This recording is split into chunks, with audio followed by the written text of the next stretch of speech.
الحمد لله رب العالمين والصلاة والسلام على سيد الأنبياء والمرسلين نبينا محمد وعلى آله وصحبه أجمعين أما بعد.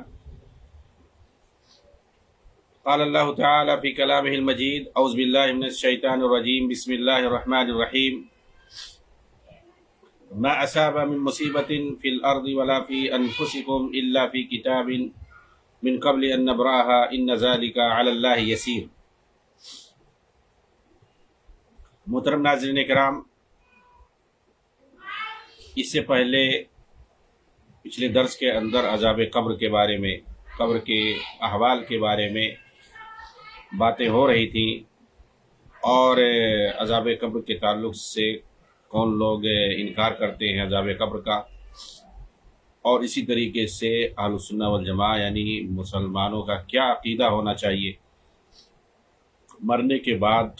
یعنی جو مردہ ہو گیا، کیا مرنے کے بعد وہ لوگ دنیا کے احوال سے واقف ہوتے ہیں، ہماری باتیں سنتے ہیں وغیرہ وغیرہ، اور اس تعلق سے کیسے جو ہے خرافات جوڑے گئے، کیسے ان کو مرنے کے بعد زیادہ طاقت دے دیا جاتا ہے، مشہور کر دیا جاتا ہے. دیکھیے پروپیگنڈا، یہ پروپیگنڈے کتنا اثر کرتے ہیں عوام الناس کے ذہنوں پر. آپ دیکھیں کہ انسان جب زندہ ہوتا ہے تو وہ کم سنتا ہے، ٹھیک ہے، اس کو کوئی بات کہو گے تو کہے گا ہمارے کان کے تھوڑا قریب آ جاؤ، اور مرنے کے بعد اس کی طاقت میں کتنا اضافہ ہو جاتا ہے، یہ لوگ کتنا اس کو بڑھا دیتے ہیں. آپ کہیں بھی رہو، لاکھوں کروڑوں فٹ دور رہو، پھر بھی وہ آپ کی بات سن لیتا ہے. تو یہ کیا ہے؟ یہ سب جھوٹ، پروپیگنڈا کا اثر. بار بار جھوٹ بولو، جھوٹ بولو، یہاں تک کہ لوگ اس کو سچ مان لیں اور اس کو عقیدہ بنا لیں. قرآن حدیث کے اندر جو باتیں مذکور ہیں وہ غیب کی چیز ہے. غیب کی جتنی چیزیں ہیں اس تعلق سے یہ آپ اپنا عقیدہ بنا لیجئے، چاہے وہ قبر کے عذاب سے متعلق ہو، قبر کے احوال سے متعلق ہو، آخرت سے متعلق ہو، اللہ کی ذات سے متعلق ہو، اللہ کے اسماء و صفات سے متعلق ہو، یا ماضی کے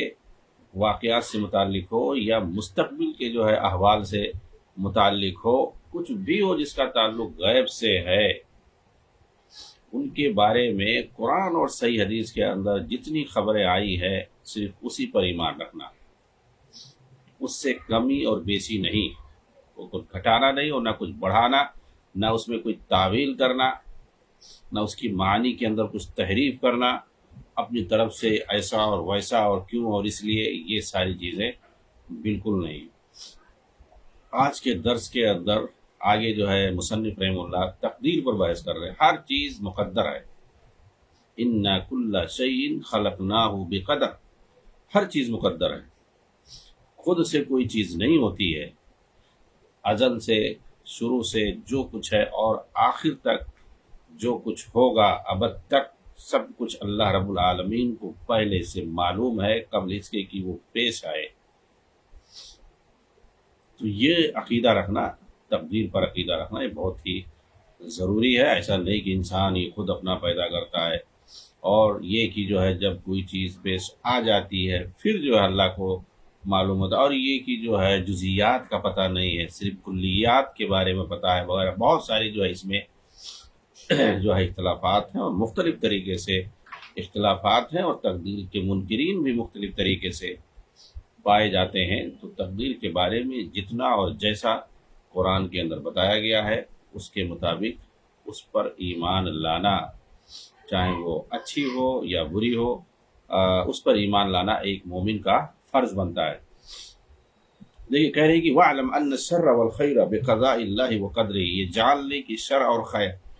یعنی اچھائی اور برائی، جو کچھ بھی ہوتا ہے وہ سب جو ہے قضاء اور قدر سے ہے. تو یہ جاننا بہت ضروری ہے. اللہ تعالیٰ نے فرمایا مَا أَصَابَ مِن مُّصِيبَةٍ فِي الْأَرْضِ وَلَا فِي أَنفُسِكُمْ إِلَّا فِي كِتَابٍ مُّبِينٍ إِلَّا فِي كِتَابٍ مِّن قَبْلِ أَن نَّبْرَأَهَا، یعنی اس زمین کے اندر جس پہ تم رہتے ہو، اور خود تمہارے اوپر جو بھی پریشانی آتی ہے، جو بھی مصیبت آتی ہے، تو وہ پہلے سے کتاب میں موجود ہے. من الا فی کتاب من قبل ان نبرأها، قبل اس کے کہ میں نے اس زمین کو پیدا کیا. تو اس سے پہلے اور ایک آیت کے اندر ہے 50,000 سال پہلے، تخلیق سے 50,000 پہلے سے یہ چیز موجود ہے، اور یہ اللہ پر بہت آسان ہے۔ ان ذالک علی اللہ یسیر وکل شیء احصیناہ فی امام مبین، اور جو کچھ ہے ہر چیز ہم نے ایک واضح کتاب میں ضبط کر رکھا ہے۔ اس سے مراد کیا ہے؟ واضح کتاب یعنی لوح محفوظ کے اندر سب کچھ موجود ہے، پہلے سے لکھا ہوا ہے۔ یعنی اللہ تعالیٰ نے ہر چیز کی تقدیر پہلے سے لکھ رکھی ہے، آسمان و زمین کی پیدائش سے 50,000 سال پہلے ہی۔ چنانچہ جو بھی ہوا یا ہو رہا ہے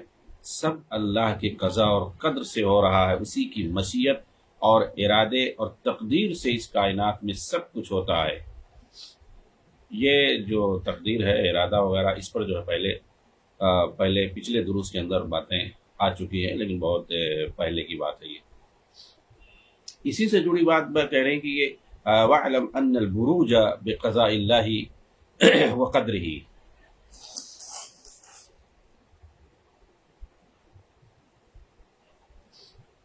مطلب یہ ہے کہ یہ جو بروج ہیں، بروج کہاں ہے؟ آسمان میں۔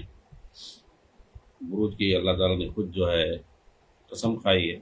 اور اس کا جو ہے مقصد بھی بتایا کس لیے پیدا کیا۔ تو بروج کے بارے میں کہا وہ سب تقدیر سے ہے، قضاء اور قدر سے۔ تو بروج کے بارے میں لوگ طرح طرح کے عقیدے رکھتے ہیں، کیا کیا، یعنی یہاں پہ ایسا لگتا ہے وہ تقدیر کے بالکل ایک اللہ کا مقدر کیا ہوا ہے، فیصلہ ہے، اللہ کی تقدیر ہے، سب کچھ ہوتا ہے۔ لیکن بہت سارے لوگ اپنی قسمت کا فیصلہ کیا ہے؟ بروج سے کرتے ہیں۔ جو 12 بروج آپ دیکھیں اخباروں میں، پیپروں میں ڈیلی کے حساب سے سب آتا ہے، آپ جا کر کے دیکھو، اس کو پڑھو، تمہاری تقدیر کیسی ہوگی، ایسا اور ویسا ہے۔ تو یعنی بروج سے اب برجوں سے لوگوں نے اپنی تقدیر کو جو ہے لٹکا رکھا ہے کہ اسی سے سب کچھ ہوتا ہے۔ بلکہ یہاں پر مصنف کہہ رہے ہیں وہ بھی جو اللہ کی قضاء اور قدر سے ہے، وہ بھی جو چلتے ہیں، اور جو کچھ موسم کے اندر تبدیلی ہوتی ہے، سورج اور چاند اور ستاروں کا اس سے جو تعلق ہے، وہ سب کچھ